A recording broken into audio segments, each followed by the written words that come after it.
గోపాలకృష్ణ గారు ఇక 24 గంటల్లో కౌంటింగ్ జరగబోతుంది. ఏంటి అంటే ఇంత హడావుడి గాని, లేకపోతే భద్రతా బలగాలు గాని, లేకపోతే 144 సెక్షన్ అని గాని, హింసాత్మక ఘటనలు జరిగే అవకాశాలు ఉన్నాయని చెప్పి కొంత ఇన్ఫర్మేషన్ ఉండటం గాని, ఎందుకు 2019లో ఈ హడావుడి లేదు. ఇంత గందరగోళ పరిస్థితులు లేవు. ఎలా చూడాలి సార్ ఇది? రేపు జరగబోయే కౌంటింగ్ ప్రక్రియ. ఆంధ్ర రాష్ట్రంలో ప్రత్యేక పరిస్థితులు నెలకొల్పడ్డాయి. ఎప్పుడైతే రాజకీయ పార్టీలు కొన్ని ప్రజాస్వామ్య విలువలను కాపాడకుండా అధికారమే పరమధ్యేయంగా వాళ్ళ పరమావధిగా దాన్ని చేజిక్కించుకోవటానికి ప్రతి అంశంలో ప్రతి విషయంలో అన్డెమోక్రటిక్ సిస్టమ్ని ఎప్పుడైతే ఫాలో అవటానికి ఆఫ్ చేసుకుంటారో ఈ గందరగోళం తప్పదు. అంటే ఈ సర్వేలు కూడా ఎలా చూడాలి సార్? ఒక పక్క సర్వేలు మొత్తం 1/3 ఒకవైపు ఇస్తే ఒకటి రెండు సర్వేలు మాత్రం ఆయిరా మస్తాన్ రావు లాంటి వాళ్ళు మాత్రం ఈసారి జగన్మోహన్ రెడ్డి మళ్ళీ వచ్చే అవకాశాలు ఉన్నాయి, అది కూడా చాలా అధిక సీట్లు వస్తాయి అని చెప్పడాన్ని ఎలా చూడాలంటారు? ఈ సర్వే పబ్లిక్ పోల్స్ ఆధారంగా చేయడం అంటారు, లేకపోతే నిజంగా పార్టీలకు అనుసంధానంగా చేస్తున్నారంటారు? అంటే మనకు అనుకూలంగా సర్వేలు ఇస్తే ఆ ఏజెన్సీ మంచిది, లేకుంటే ఆ ఏజెన్సీ చెడ్డది అనే దృక్పథం రాజకీయ పార్టీల్లో ఎప్పుడైతే మనకి ఆలోచన విధానంలో మార్పు వచ్చిందో ఈ వైసీపీ పార్టీకి అది ఇటువంటి ఆరామస్థాన్ లాంటి వ్యక్తి గురించి మనం ఎంత తక్కువగా మాట్లాడుకుంటే అంత మంచిది. ప్రతి సర్వే సంస్థ కానీ అనలిస్ట్ కానీ ఎప్పుడైతే రాజకీయాలలో నేను కంటెస్ట్ చేయాలని ఆలోచన కానీ, లేదా నేను నా అనధికారమైన డబ్బుకి, అధికారంగా డబ్బు ఇస్తే అది పర్వాలేదు, అనధికారమైన డబ్బుకి నేను ఎప్పుడైతే అమ్ముడుపోవాలనే ఆలోచన విధానంలో కానీ అలవర్చుకున్న సర్వేలు ఎప్పుడు కూడా ఇలాగే కన్ఫ్యూజ్ క్రియేట్ చేస్తే ఎక్కడా భయపడాల్సిన పని లేదు. నిన్న కూడా ఇండియా టుడే సర్వే ఫైనల్గా వచ్చింది రాత్రి. నా అభిప్రాయం మొదటి నుంచి చెప్తున్నాను, ఒక TDP alone around 120 seats gain చేసుకుంటుంది. అలయన్స్ పార్టీస్ ఇవన్నీ కలిపి మోర్ దాన్ 150 దాటితేనే నా యొక్క గట్టి దృక్పథం. ప్రతి ఓటరు కూడా ఆలోచనలో పడ్డాడు. విద్యావేత్తలే కాదు, యువకులు కాదు, రైతులే కాదు, వ్యాపారస్తులే కాదు, మధ్యతరగతి, అలాగే ధనవంతులు, అలాగే నిత్యం కూలి చేసుకునే పేదవాడు కూడా, అందులో కూడా కొంతమందికి ఈ బటన్ నొక్కే కార్యక్రమంలో ఎక్కడైతే లబ్ధి చేకూరినాయో ఆ లబ్ధి చేకూరింది ఎంత, వాళ్ళ జేబులో నుంచి ఖర్చు పెడుతుంది ఎంత, బేరీజ్ వేసుకోగలే ఆ ఆలోచన శక్తిని పెంపొందించారు. దానికి కారణాలు రెండు. ఒకటి, ప్రతిరోజు వాళ్ళ పాకెట్లోంచి ఎంత వెళ్ళిపోతుంది. ఎప్పుడో 3 నెలలకో 6 నెలలకో, అంతకుముందు కూడా పథకాలు ఇచ్చారు కదా చంద్రబాబు గారు. ఇప్పుడు ఇంకా ఆయన రాజీ పడకుండా ఫ్రీ కాప్స్ని వైసీపీ మేనిఫెస్టో కంటే సూపర్ 6ని చక్కగా ఇచ్చేశారు. రిస్క్ తీసుకున్నారు. ఎందుకు రిస్క్ తీసుకోవాల్సి వచ్చిందంటే ఆయనకి సంపద సృష్టిస్తాను అనే ఒక గట్టి విశ్వాసమైన నమ్మకం ఉంది. గతంలో ఆయనకి ఆ అనుభవం ఉంది. గతంలో ఆయన ఆ విధంగా చేసి ప్రజలకి చూపించారు ఉమ్మడి రాష్ట్రంలో. కాబట్టి ఆయన చేయటంలో తప్పు లేదు. వెరాస్ ఈ వైసీపీ అధినేత మాత్రం ఇప్పుడు చేస్తున్నది, రేపు చేయబోయేది, రేపు డిమాండ్ చేసేది రాష్ట్రాన్ని ఆర్థిక విధ్వంసంలోకి నెట్టేయటానికి, ప్రజల్ని సుడిగుండాల్లో నెట్టేయటానికి.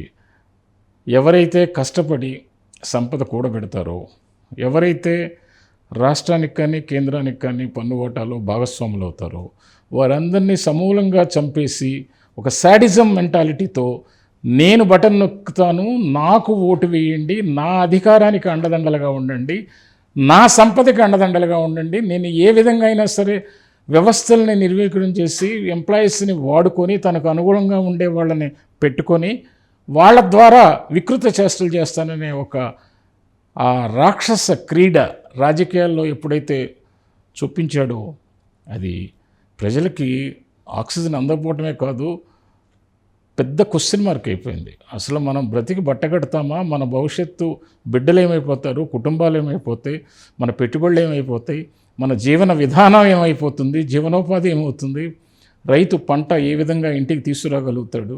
ఈ ముఠా తగాదాలు, కక్షలు, కార్పణ్యాలు, అసలు వారు వీరు అనకుండా ప్రతి వాళ్ళు చైతన్యంతో ఓటేశారు. We're going to get bumper victory. Gopalakrishna గారు, మీరు సీనియర్ నాయకులు, అలాగే అమరావతి ఉద్యమకారులు కూడా.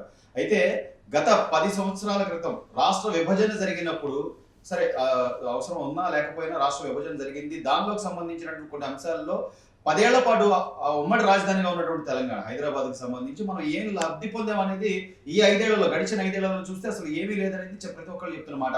నిన్నటితో ముగిసిపోయింది 10 ఏళ్ల పాటు ఉమ్మడి రాజధాని ఇది కూడా అంశం కూడా. ఎలా చూడాలి సార్? నిజంగా మనం ఏమన్నా లబ్ధి పొందగలిగామంటారా ఈ చట్టాల ద్వారా? ఈ పెండింగ్ అంశాలని మనం లబ్ధి పొందలేదు కాబట్టి, అవి అపరిపూర్ణంగా ఉన్నాయి కాబట్టి, విభజన చట్టంలోని అంశాలు చాలా వరకు ఇంకా అపరిపూర్ణంగానే ఉంది. రాజధానే కాదు, పోలవరమే కాదు, వీటన్నిటికీ బడ్జెట్ శాంక్షన్స్ ఇవ్వాలన్నా, లేకపోతే చట్టంలో పాస్ చేసిన అంశాల మేరకు ఆస్తిలో ఉన్న విభజించబడనివి, లేకపోతే కొన్ని డిస్ప్యూట్స్ ఉన్నవి, వీటన్నిటినీ కనుక మనం సాధించుకోవాలంటే, విభజన ఆంధ్రప్రదేశ్ సాధించుకోవాలంటే వచ్చే ప్రభుత్వానికి కొంత కాలపరిమితి పెంచాలి. ఆ పెంచాల్సిన అవసరం ఉంది. 10 ఏళ్ళు కాదు, ఇంకొక 5 సంవత్సరాలు పెంచితే ఏమవుతుందంటే ఆ పెండింగ్ ఇష్యూస్ని రిజాల్వ్ చేసుకొని ఆ ప్రభుత్వం ఈ ప్రభుత్వం కూర్చొని కేంద్ర ప్రభుత్వ పెద్దల దగ్గర అవి చేసుకోవటానికి అవకాశం దక్కుతుంది కూడాను.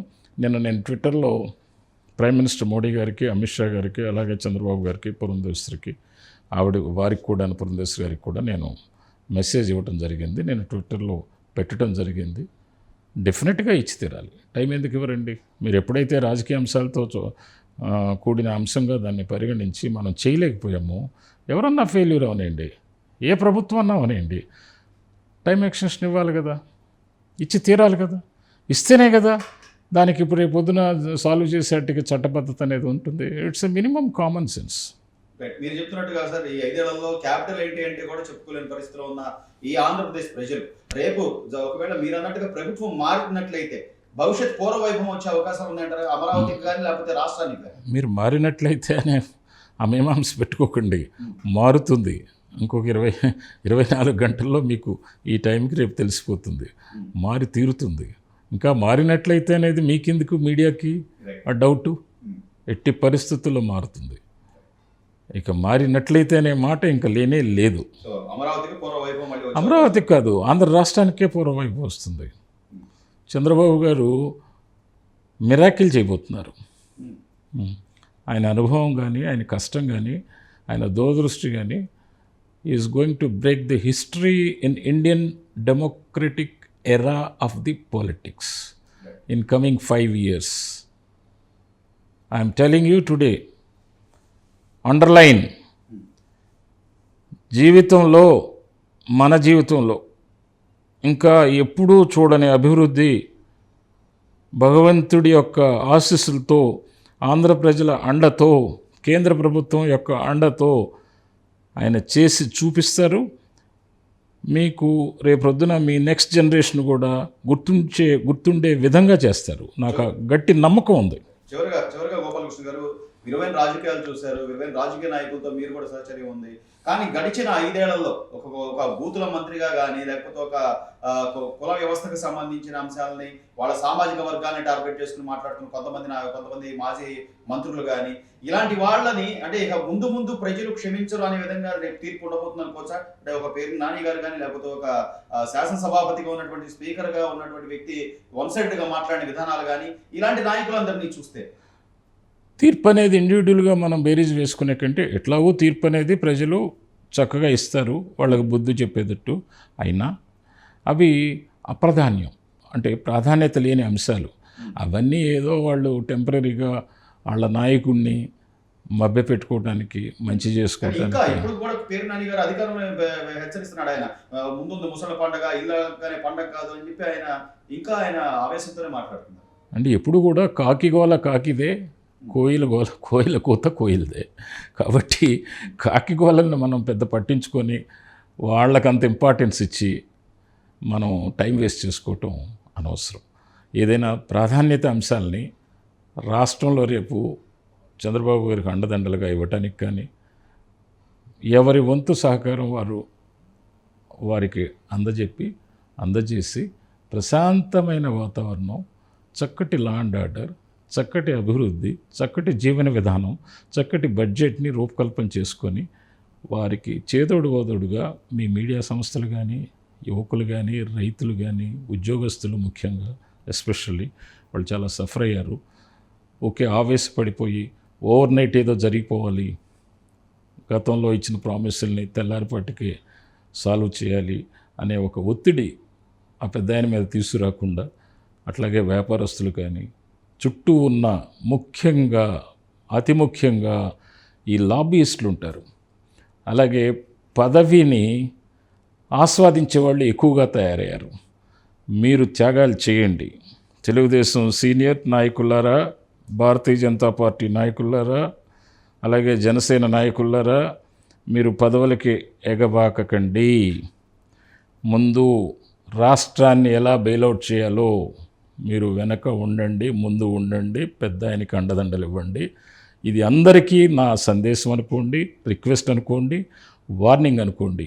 Don't put any pressure for your self interest, for your self power. Ego తగ్గించుకోండి, ఆలోచన చేయండి, పెద్ద ఆయన్ని మనశ్శాంతిగా డెవలప్ చేయండి. ఇది అందరికీ చేతులెత్తి నేను నమస్కరించి విన్నవించుకుంటున్నాను.